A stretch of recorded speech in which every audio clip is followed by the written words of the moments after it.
Welcome back to Firestorm Games and another painting tutorial. In this video we'll be showing you how to quickly paint an Imperial Fists Redemptor Dreadnought using the Citadel range of paints to do so.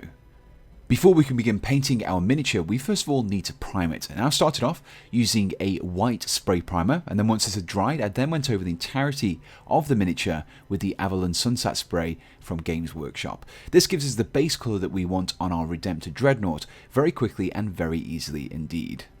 The first task in painting our Redemptor Dreadnought after priming is to apply an edge dry brush of Dorn Yellow. Now to dry brush, take a small amount of paint on the tip of your brush, remove most of that paint onto a spare piece of tissue or paper, and then lightly dust the edges of the vehicle.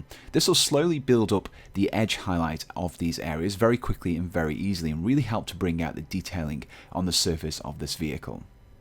Once the dry brush of the yellow areas has been completed, we now want to paint some of the various details on our Redemptor Dreadnought, and for this we'll be using a base coat of Abaddon Black. When applying any base coat, I would highly recommend creating a thin down paint. Creating a mixture of 1 part Abaddon Black to 1 part water should be enough. Apply this over the surface area, allow it to dry thoroughly, and then apply a second layer over the top. By doing this we can build up the layers slowly, giving us a really nice base colour without obscuring the details by applying the paint too thickly.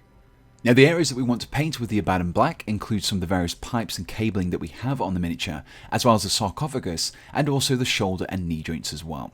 Now if you're unsure of which areas to paint, skip to the end of this video when I have my full 360 degree shot of the completed Redemptor Dreadnought, and you can see which areas I've painted black there.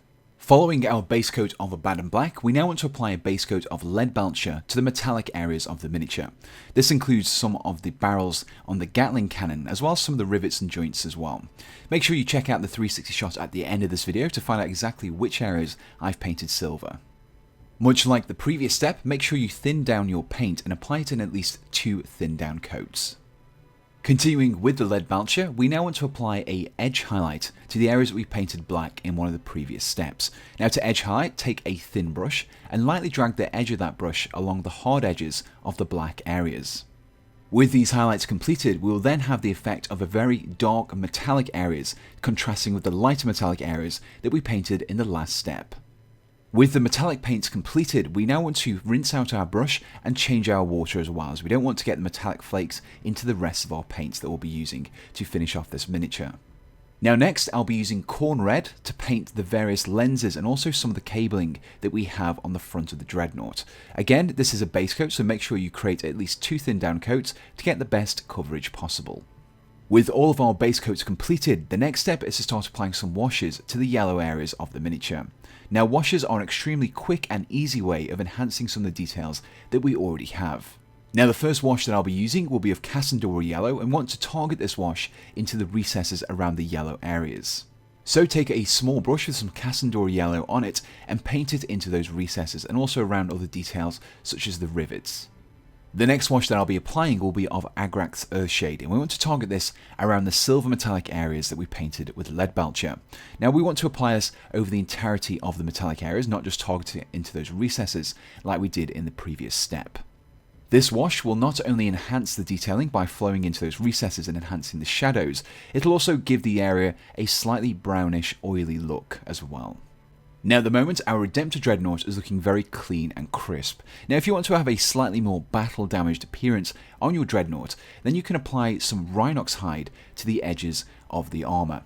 Now instead of using a regular brush for this, you can see that I'm using a small piece of foam. All I've done is I've dipped this into the paint, removed some of the excess onto a spare piece of paper, and then lightly dabbing it along the areas where I'd expect damage to occur. This technique will give us the effect that paint has been chipped off by battle damage and is a really nice extra detail that you can quickly apply to your vehicle. And here we have the fully assembled Redemptor Dreadnought. Now if you enjoyed this video, please do let us know in the comments below, along with your suggestions for other tutorials you would like to see us tackle in the future. Now we've included a full list of the paints used in this video in the description below, along with the order that they were used in.